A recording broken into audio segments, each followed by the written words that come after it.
Kenya's biggest conversation into the final hour of the show this morning. CT, start us off with a proverb. Adverb. That thing that you just said. Grammar. Proverb. A bridge is repaired only when someone falls into the water. A bridge is repaired only when Someone falls into the water. Yes. John had said something when we were John during the Gumi break. is my contemporary, and in the time when we were young, there was something called Public Works Department in every district. They didn't wait for a small scratch on the road to become a pothole. They repaired it. So if you grew up in that era, this proverb may not particularly make sense because you're figuring, but at that time, yes, but these aren't the times in which we live. These are the times in which, and in the not too distant past, where a road was repaired when it was known the president was coming to that area. I say even now, somebody can fall in the water and they still won't repair the bridge. No, in this day and age. In fact, they may remove the bridge saying this bridge is what caused this person to fall. Because if this bridge wasn't there, this person wouldn't have fallen into the water. So remove the bridge. Those are the days of MOW. Yes, that's it. Ministry of Works. Every district and the entire country had districts. And they were resident and they worked within the districts. And they did their work. So their job was to make and repair and maintain. Yes, they did. The big work of building the roads, yes, there are people who did that, but they maintained it. And then, in our wisdom, the same wisdom we've had in very many things that actually worked, we decided to either let it die. We have, even now. What we have done is we have, structured it in such a way that, it goes all the way down. The structuring From the Ministry of, Infrastructure and Roads, and then we have the Kenyan National Highways, and then you have the urban roads, and then you have the rural roads.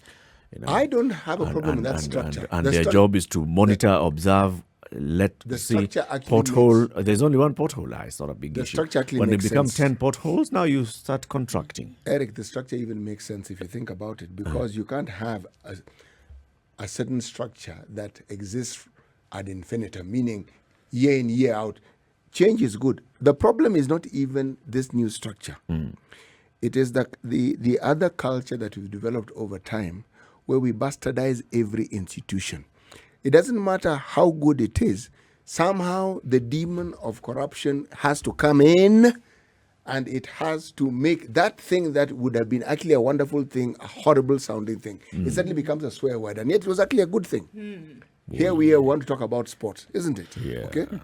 A wonderful thing. The management of it at the national level, goodness, you quake and shake. You wonder what on earth happens. That is, of course, if we are to believe all the scandals we read about. Or if we just look at, maybe in preparation for today's conversation, things have been happening in Japan. We had a male boxer out, a female boxer out. Kenya's Malaika Stars were beaten in the first game. Malkia. Malaika Strikers. Malkia. Our rugby sevens this morning out. Yeah. So, lack of governance in sports in Kenya is evident. Is it or is it not? And to help us have this conversation is Sylvia Kamau Ochola. She joins us now. Sylvia is a former CEO of the Kenya Rugby Union. Now, you've just chosen today to come. As in this morning was the best day for you to come. I'm regretting. I should have taken the loop back on Mombasa Road and gone back. But as a sportswoman, I'm proud to be seated here. I'm proud to be associated with Shuja.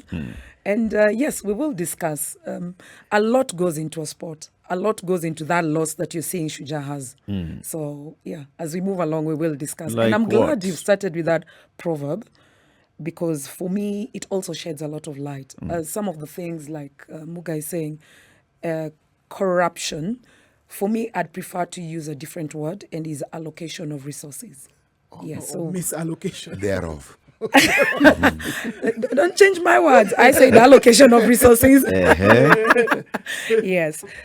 So as we move along, I will try and explain what I mean. And No, we the can time see. is now. The time we are is moving now. along.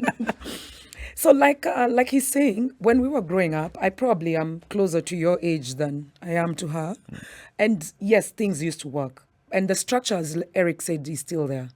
But I think our main problem, and it also affects sports, is we have a brilliant structure. If you look at the different teams, and especially these days, where sports people are trying to make a deliberate effort to change the governance of any sport, there's a structure. However, for example, we're given 4 billion to go to the Olympics. How do we allocate that 4 billion? Okay, that's just a figure in top of my mind. Yes, It's not it wasn't 4 billion. Yes, Yes, yeah. it was just, But for example. Yes. How do we allocate that resource? Let's go down to, for example, a team. So I'm coaching, let's say, a basketball team. A basketball team requires what? A head coach, an assistant coach, a team manager, a statistician. And the biggest and the most important group is players. So, for example, you will find that I'm given this as a certain amount of allocation, resource. I choose for this team to go this far from what I have projected.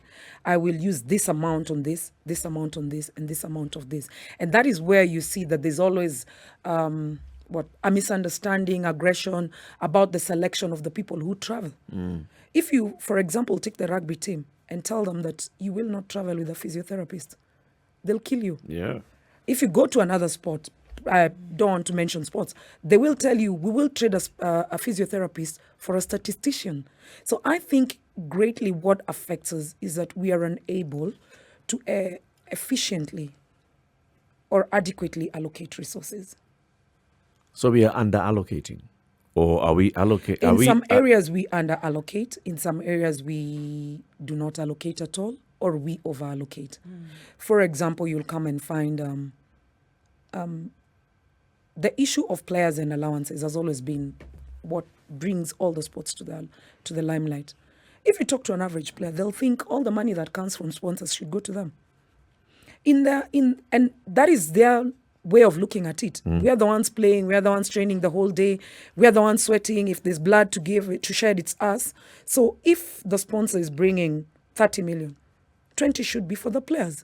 They forget that the back room has people. There's an administrative assistant, there's a PR guy, there's a communications guy, there's facilities. There's all these other things that need to be put in place for this athlete. Shoes. Yes, for this athlete to go to this podium, to go to this stage in the competition and be able to perform. May I ask, Carol, when Sylvia. you get... Sylvia. Did I say Carol? Yes, the other Sylvia. But I do this Carol. all the time. Huh? At least Carol is a reasonable name. I could have called you Phil Gonner. Then you'd have had something serious to deal with. Yes. Yes. So, what is the name again? Sylvia. Okay. Ochola. Okay. Sylvia.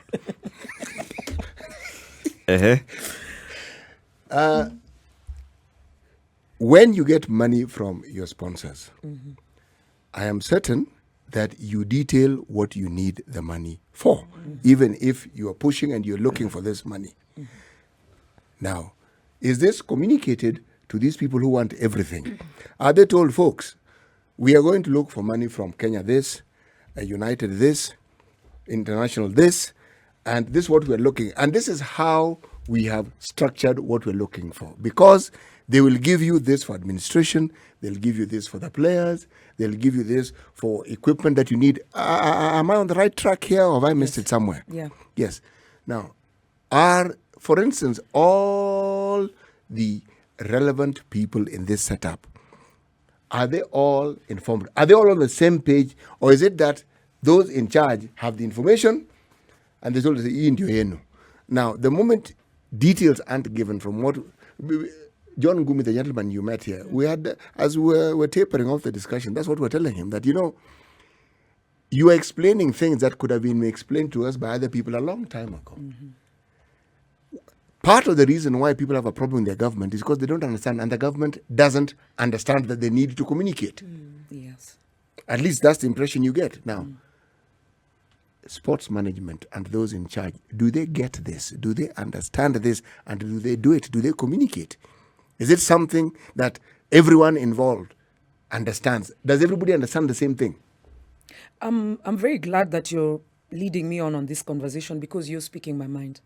When you talk about from your proverb and from the culture that it is in Kenya, when we were growing up, my mother never explained to me why she prefers to cook sukuma wiki today and not tomorrow. Why she chose to make chapatis for us for Christmas and not any other day. I'd have loved to have them every day. When you ask what does she do, she tells you eat what is there. That is the Kenyan culture, right from our government. We do not get answers unless you fight for the answers. We see these changes happening. And for sports people and for the sports environment, I can attest to the changes. If you look at the different organizations, right from the top of the organizations, the sports environment is beginning to change because we're starting to involve and incorporate people who didn't necessarily play sports. When I was growing up into sports management, I played a sport, so I was a bit lucky. But I've seen people who've come into the sports environment trying to make it like an administrator, a coach, or later in life, you realize, actually, I can break through to a sports and you start learning one or two things. And there was always that thing of, how kucheza his sport, so you'll be put aside. A marketer can come from the private sector. And their services and their expertise is invaluable in sports. Let's take, for example, NOC. NOC is led by National Olympics Committee. It's led by Dr. Tergat. The other day, he's a professional. We cannot start talking about his resume right now. The other day, he was re-elected into the IOC. Why is the IOC re-electing him? Because they realize that he is actually a proper professional in this area. Despite him being an athlete, he's an athlete on his own and he built it. But in terms of sports management, he has led NOC in the direction that we all looked at.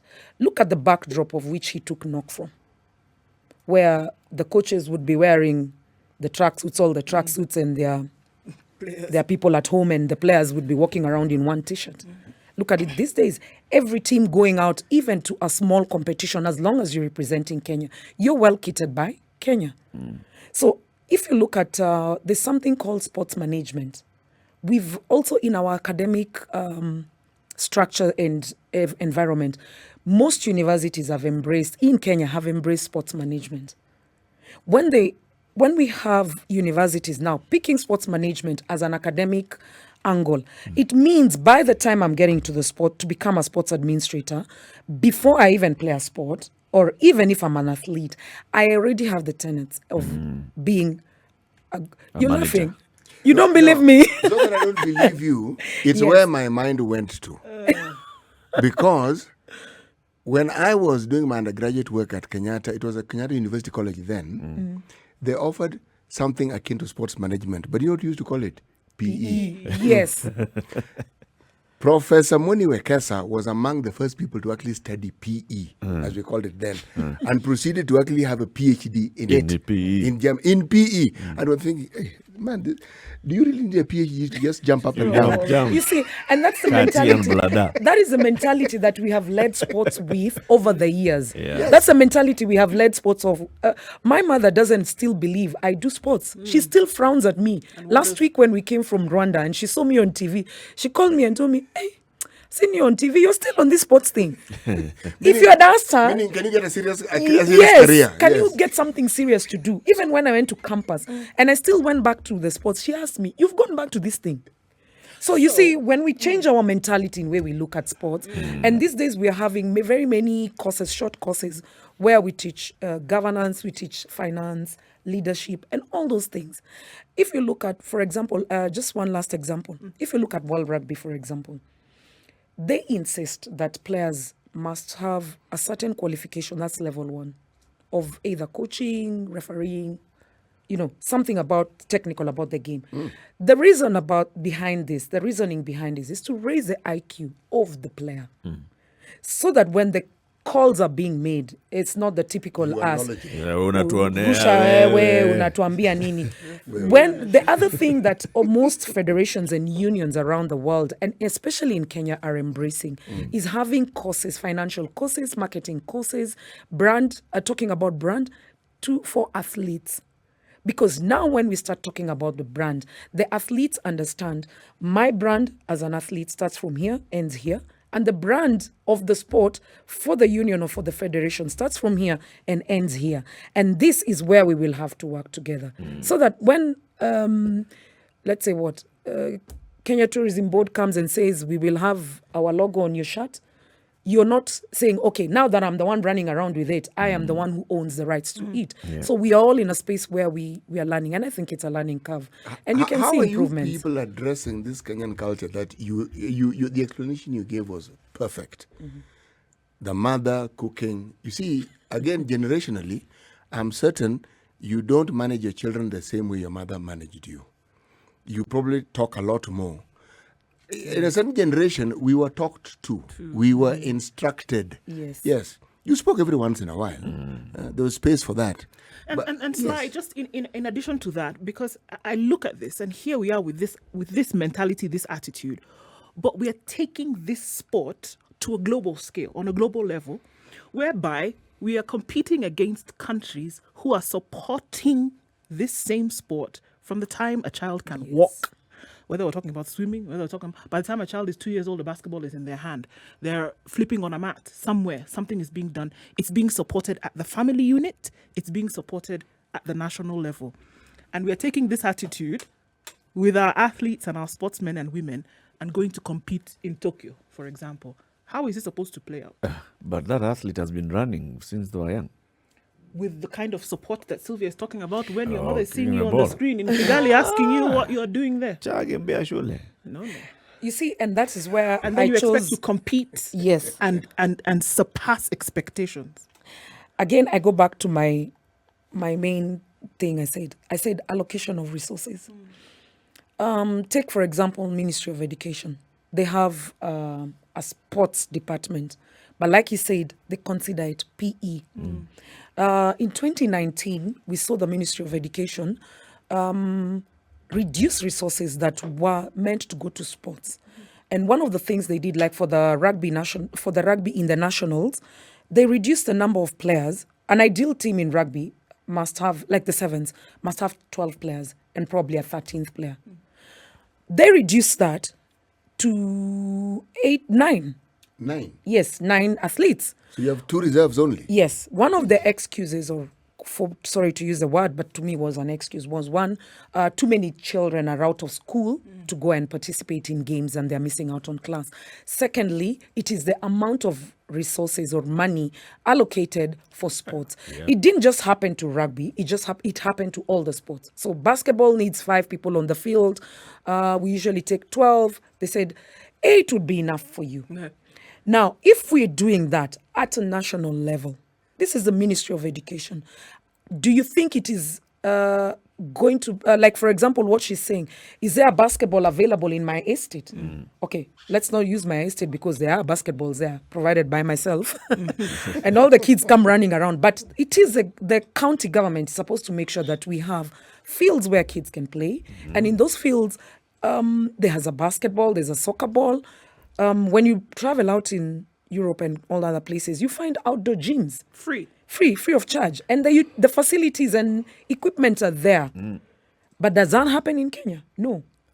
How do most people get into sports if you talk to them? Sylvia, what will surprise It's just you? passion. They call it passion, Yes. talent. Yes. Passion. Got a talent, First is passion. Yes. Then talent. Then I was discovered. Then I was just found my way. Either I was supported by a parent or a teacher. The question I want to ask is, so you're saying that, for instance, the National Olympic Committee, Kenya National Olympic Committee, they have moved to the point where the athlete is the most important person, because for the longest time, the officials were more important than the athlete. Has that changed? Has that changed in other sports as well, where officials understand that without the athletes, they are actually nothing? It actually has changed. And I don't like to look at sports or a team. Like, for example, when you look at Shuja, I don't like to look at Shuja and say, Shuja is about the players. The players are 12. Who makes the Shuja athletes as fit as they are? There's an SNC. Who makes sure that their injuries are taken care of and their return to play time is reduced? There's a physiotherapist. For example, who makes sure that their visas, their tickets, their their passports are ready, their papers are ready, their COVID protocols are followed. There's an administrator. Sylvia, I agree with you completely. Yes. But all these things are being done for the athletes. Yes, you understand for what I'm the saying? athletes, You know yes. What I mean is, you've just described what I'm saying. Yes. You've understood their importance. So all these things are being done so that when they get onto the pitch, they do what they're supposed to do. Yes. Actually, what you think to say is this, that what most federations, organizations, and maybe the political organizations for sports we have moved, most of them are moving from a point where the elective body, which is the executive, was running the federation. If you look at most of these organizations, even NOC, they're slowly moving and are allocating resources to the right places. And we are slowly having federations and unions having a secretariat. When you have a secretariat, it means the elected person is free to do what brought them to the body, which is what? Networking. Sylvia, let me make my point clear. There's a point I'm trying to make here. Yes. Okay. In the absence of this athlete, this rugby player, the runner, all these other people, these service providers will have no work. Yes. Obsolete. Obsolete, yes. Yes. Now, what am I saying?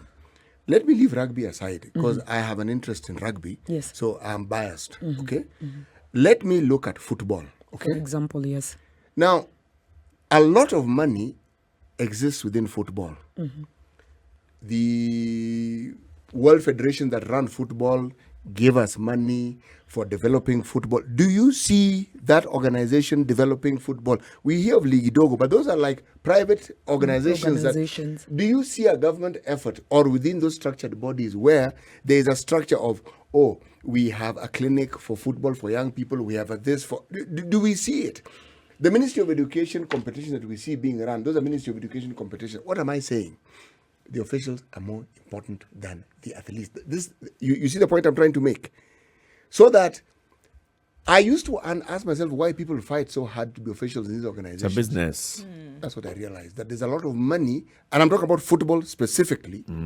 And football as a sport is not being developed. I don't see how it is that our football just seems to be stagnant. And I know a lot of money is brought into football, but it's still stagnant. It means those who run it, again, are more important.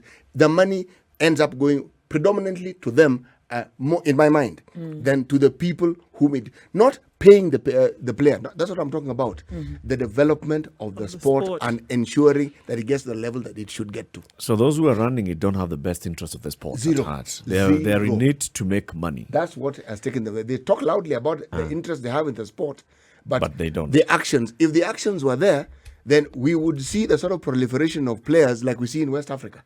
All those things that we are saying, though, I want to take it up to the ministry. Yes. At the Ministry of Sport, all those things, we are saying, people who understand the financial management, understand the technical side of sport, understand everything about sport.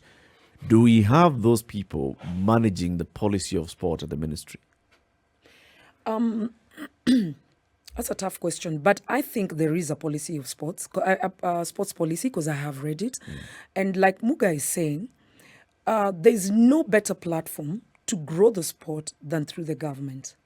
Reason being, away even from the sports, if there was a cooperation, a coordination between the Ministry of Sports and Education, every school would act like an academy, like it says, and especially for like soccer, because soccer is loved. Every boy who grows up is always playing sports. But back again, we have the structure. Do we have the resources to do this? Are we using the resources? I'm asking about the people in the ministry, and the resources. This is very direct. You see, the people in the Ministry of Sport, now it's called Sports and Culture because they are considered the same thing. It's those things that you guys do.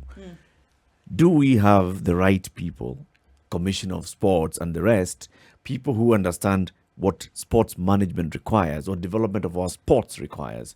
Or is it people who are then in those offices, they have gone through school, they did PE up to whatever level, but they just look at it from that side of, it's sport, we make money out of it. This Ministry of Sports, how far does it get to the ground? Like, for example, in your home counties, do you know where you can find the the sports office? No, I don't. No. Thank you. But I know something. What? That at the national level, the ministry plays a role in looking at the Yes. management of the federations and the unions. At the national level, and that is where we go wrong And in the sports those environment. federations and the unions are the ones that then will have a critical role to play at the ground. Yes. The way we look at sports in Kenya and against the backdrop of the world is we start sports at the top. So Sylvia grows up, makes herself all that she can. She gets to that point where she's seen nationally. And now she becomes a star to everybody. And she's taken care of to go to the Olympics. Yep. Take Yego, for example. Learned his own trade through YouTube. When he became big is when now the government took him. And that is what we do with all our resources in the country, despite the environment, despite the sector, whether it is whatever. We started nationally as opposed to starting it from the ground. Different federations, like you said, soccer. Soccer has a lot of money. Okay. From an envious point of view of being in a different They sport. do have a lot of money. They have a lot of money. But what are the things they do? Do they have grassroots programs that are run, like he said, by the federation itself? Not by individuals, but by the federation itself. Does the world body in soccer hold soccer locally accountable for having grassroots programs? In some federations and some unions, I know they are. And the funding that comes to you is solely dependent on what you're doing in the grassroots. So I think what we need to do is, first and foremost, start from the bottom.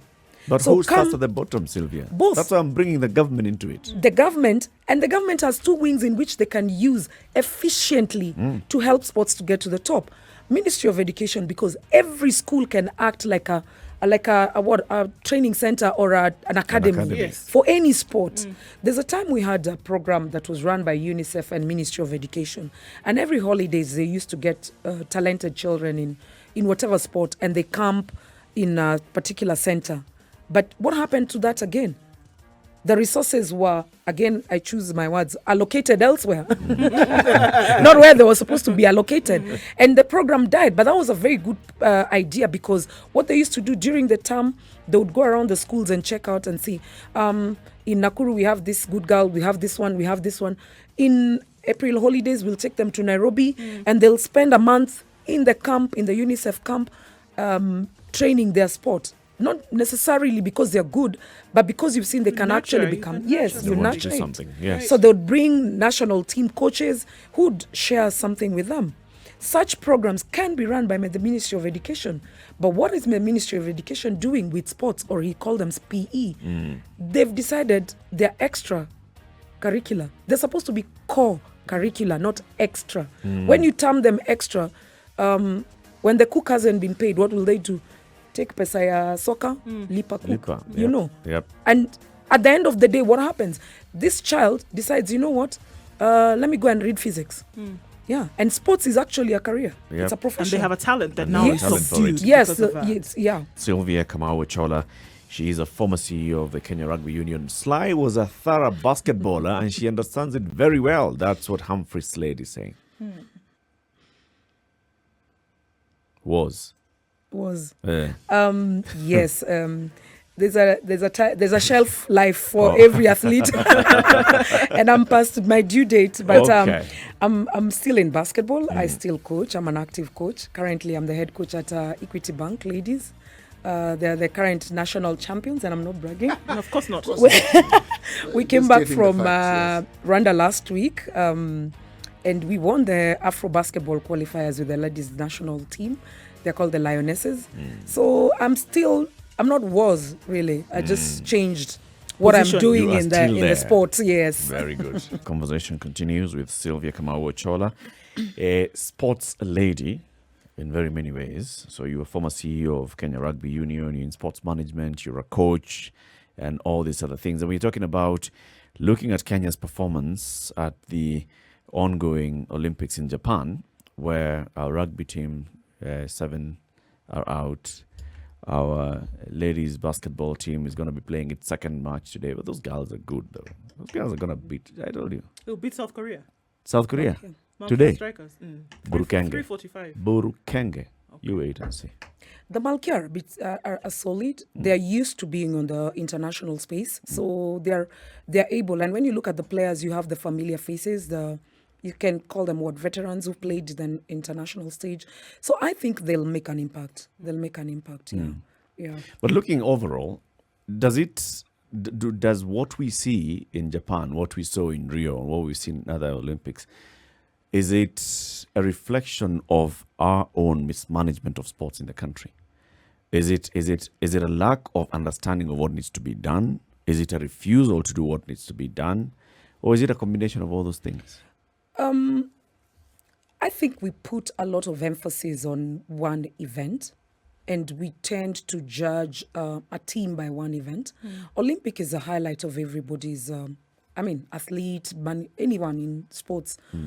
And you would want to perform well in the Olympics. But when you look at the Olympics is not an event where next year we're going for Olympics, so let me start now. Yeah. Olympics is a process. It's a journey.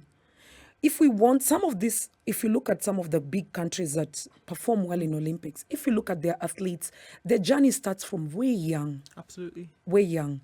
Now, look at our teams. And for example, right now everybody's bashing Shuja. I don't think there's a reason to bash Shuja. When was the last time Shuja played at that international scene? We've not had the circuit. For how long?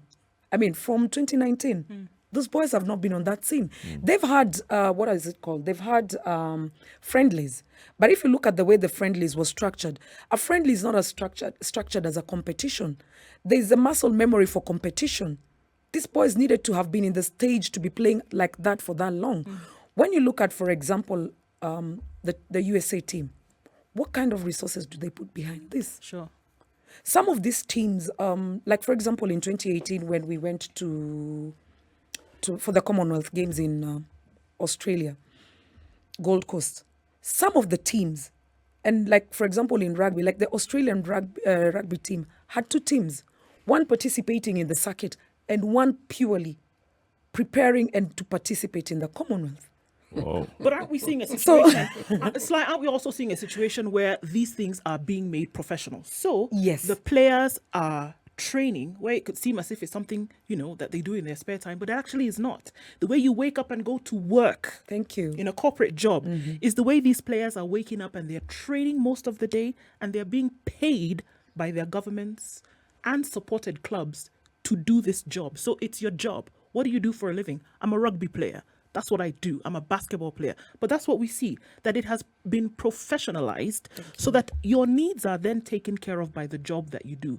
Here, you have Helen Obiri, who is running the marathon, but her day job is that she works for Kenya prisons. Yes. So she's got an 8 to 5 or whatever, and then she's got to cater for herself.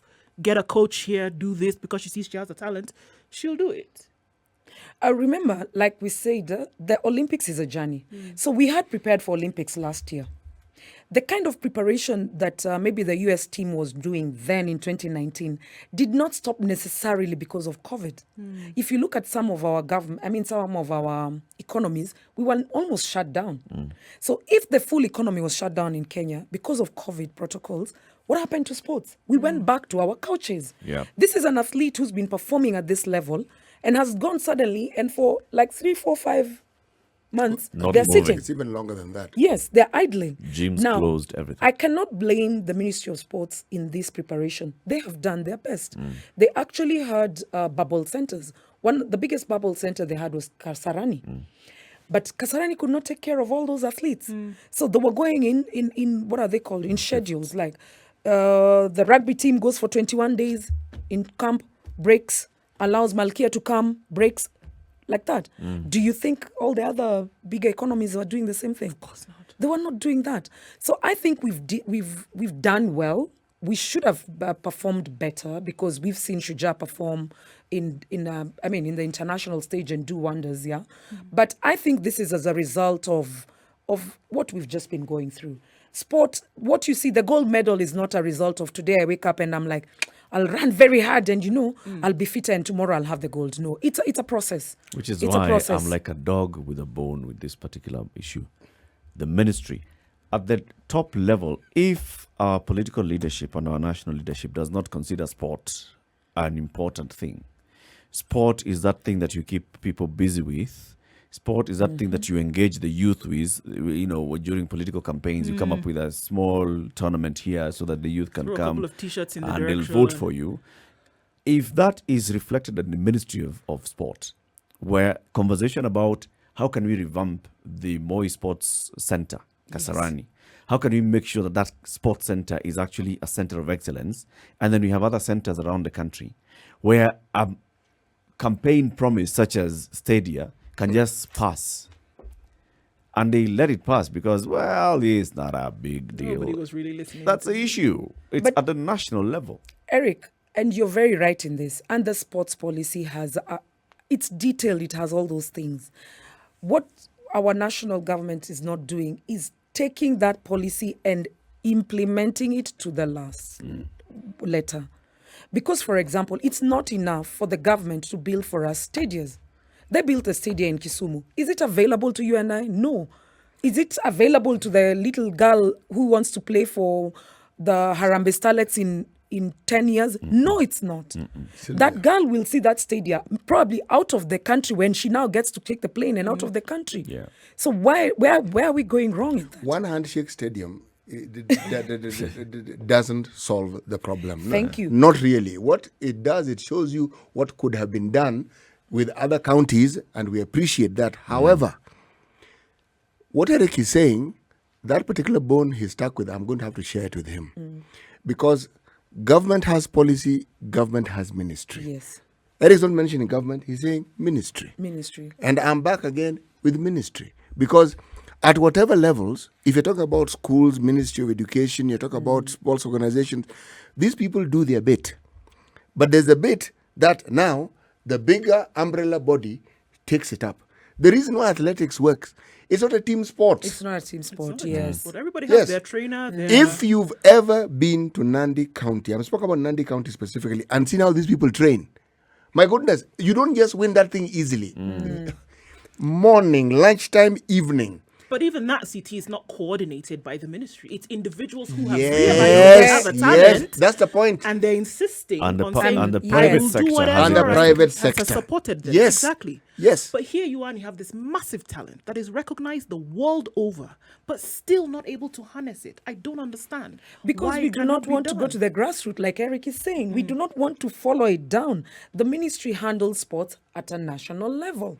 You know- You run on the streets of Nandi, then when you're good, we will see you. Yeah. you. Yes, but it should be the other way around. But you know why we will see you? You now become a resource. Yes. Yes. A huge financial Financial resource. resource. It's not that the ministry doesn't see it. I'm going back now. This is my pet subject, okay? The national disease, okay? The national pandemic. Because there is money involved in sports, okay? Now, when I say sports, I'm not talking about athletics. I'm talking about motorsports. I'm talking about horse. Think of any sports. What's what? Horse riding. Horse jockeying. Horse joking, yes. That one. Going race course. Now, all these things involve money. And so long as there's money, the ministry will show an interest. They'll come up with this blueprint, and the blueprints are beautiful. Yes. Those things are there to hoodwink us, to give us the impression that they actually intend to do something.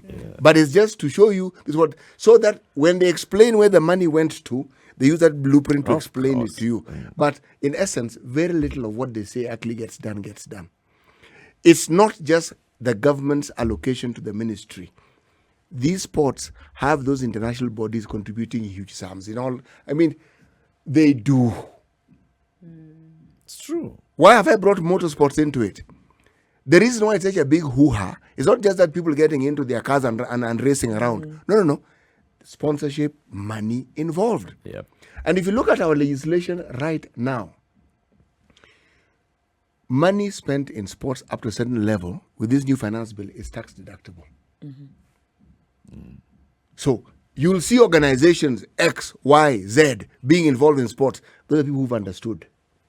Others haven't fully grasped it, but they've understood that if I spend this money in sports, Then I get my rebates. I can get my rebate. So they spend. Now, those who aren't spending, clearly, either this particular narrative hasn't gone to them, Injili haijaingia vizuri. But when it gets to them, you'll find even more people sponsoring sport. Why do you find these huge betting companies spending the money they do in sponsoring it? They've got it. They've got it. They've understood it. Sly, would it take? Because what we know happens, if again, we have to go back and use examples the world over. We have children who are, that talent is nurtured at a very, very young age, not just in one place, but across countries.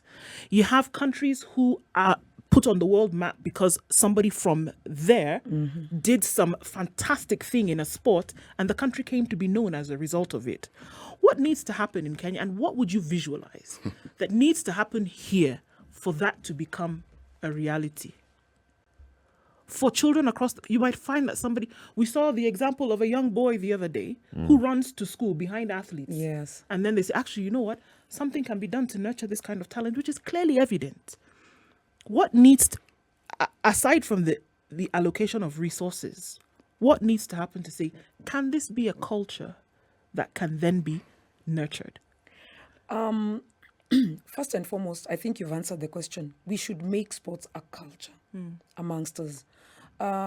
Way from the family setting to the government setting. You know, everybody understands. So my grandmother understands that my child needs sports.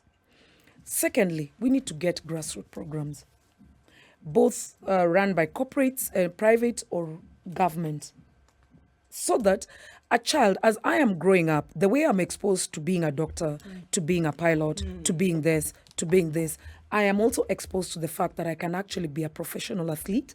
And even if I don't make it to be a professional athlete, I can be a sports administrator, a sports manager, and it pays. We need to also glamorize that sports actually is an employment, a career, a profession. At the break, I was talking to Muga and I was telling him, sports offers networking that doesn't necessarily come from, even at the highest of places. Again, we go back and use Dr. Tergat. The places he has been, he could have probably gotten there if he was a president of a country. But look at where he is. In some of these places, the athletes go there and they're more valued than some presidents. So we need to highlight. And many presidents, not some, many. Please continue. So we need to highlight and we need to show clearly that sport is not michezo, is not kurukaruka. It's not that thing you tell kids when they're disturbing me in the house. Hey, mommy, go enter into cheze. It's not that thing. No, sports is a career. And especially for ladies, because women, for some reason, we think that I can play rugby. Bulk up and become manly. But my body can actually just look, as strong as I want it to look. So we need to start it as a culture. After we've done it as a culture, we need to bring it up within the system, the different systems that are available to kids growing up. Different, all of them, the health sector, the education, the Ministry of Sports. We need to bring it up constantly and tell them. You see the effort we put on the girl child. Yep. We need to do that. Sports. But you are so spot on. Look at the Olympics right now. The lady by the name of Flora Duffy, comes from Bermuda. I knew Bermuda because of the so-called Bermuda Triangle and the stories around it. The individual women's triathlon, first gold that country of 63,000 people has ever had. So everybody knows who she is now. Even I do. And now you know that Bermuda is more than a triangle. I know. Actually, it's not they a do place in triathlon. the ocean. There's land. There's land where people run. So all I'm saying is, you are right. This one athlete has given that country more spotlight than even a coup d'etat could. To the best of your knowledge, is this captured in the new CBC? Because yes, we know there's emphasis now on not just looking at just academic excellence. There's also looking at other excellence that a learner may have. And that's why we're saying when you go into senior school, there's the arts, there's the sciences, is it well captured such that as kids are going through grade 1, grade 2, grade 3, even earlier in the kindergarten, sport is part of what they're learning, is core curricular, not extra? Okay, as we started off by saying, the structures are always right. In the structure, if you look at it, it is. It is captured. Okay, not as well and it's not articulated so well, but it is there. There's the awareness of it. But do we do it physically? Can I ask a question?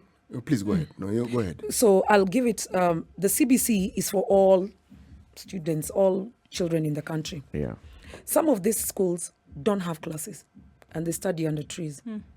So at what point will the sports even be talked about? Thought about. Is So it a some of priority? these schools don't have enough teachers.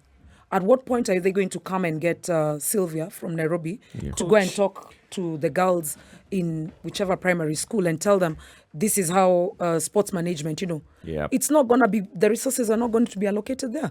If they get the money, they're going to tell you, no, let's build a library and not that soccer field. Yeah.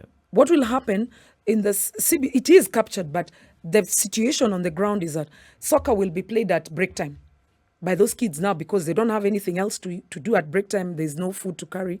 They'll kick around the ball and come back. So we need to not only write it down, like he said, the blueprints, we need to make an effort on it.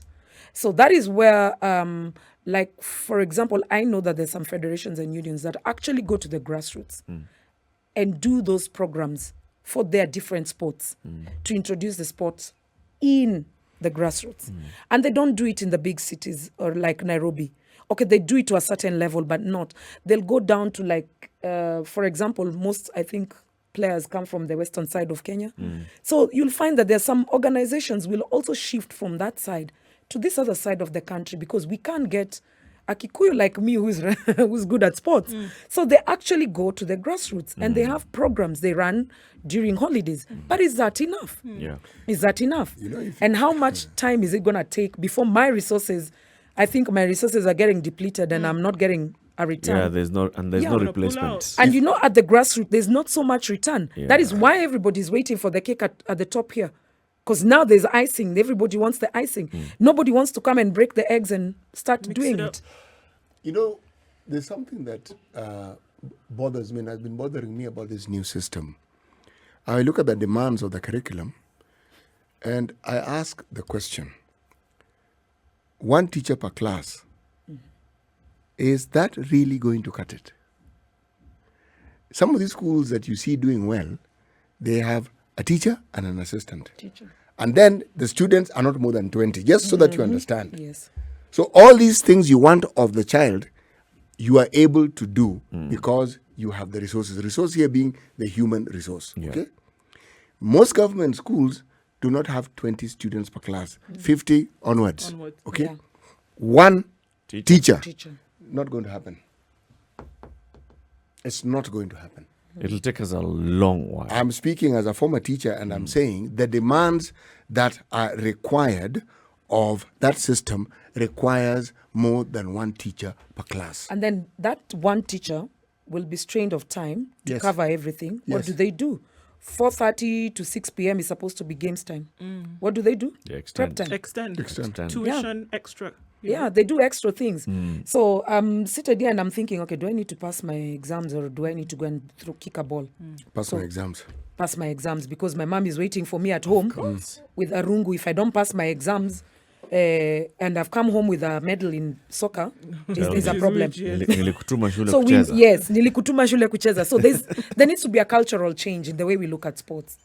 Totally. Sylvia, so as we conclude, looking forward into what we expect to see in the Olympics, and just tell us your own feeling of Kenya's expectations. What should we expect? I think like a real Kenyan, we have a lot of armchair critics. And when we sit on the chair, like when I sit here, I'm very comfortable. It's hot and warm. I can say anything. I think we need to cut some slack to the athletes and support them. Small example experience. When we went to Rwanda, we lost our first game to the hosts, that's Rwanda, by over 20 points. It's a huge margin. She knows basketball. It's a huge margin. And there were a lot of naysayers. And this kind of things, attacks on social media, attacks on the players themselves, does not give a player a comfort zone to play. A player needs their psychological part tip-top for them to be able to play well. So The Olympics, I think we're going to have mixed emotions, some highs, some lows. And I think the reason behind this, for me, why we might not expect a great performance there is because of the protocols the COVID pandemic. Okay. It has taken the athletes back quite a lot. Yeah. So we should cut them some slack. Cut them some slack. Whatever happens, let's welcome them back and tell them, good stuff. You represented us. Yes. Niwe too. Thank you very much, City. She will remind us today's proverb tomorrow. Tomorrow? Yeah. Okay, I'll do it tomorrow. All right. That Thank is- you for tuning into the Situation Room. We've had a conversation with Sylvia Kamau Ochola on Kenya Sports. This is the Situation Room, the only way to start your day.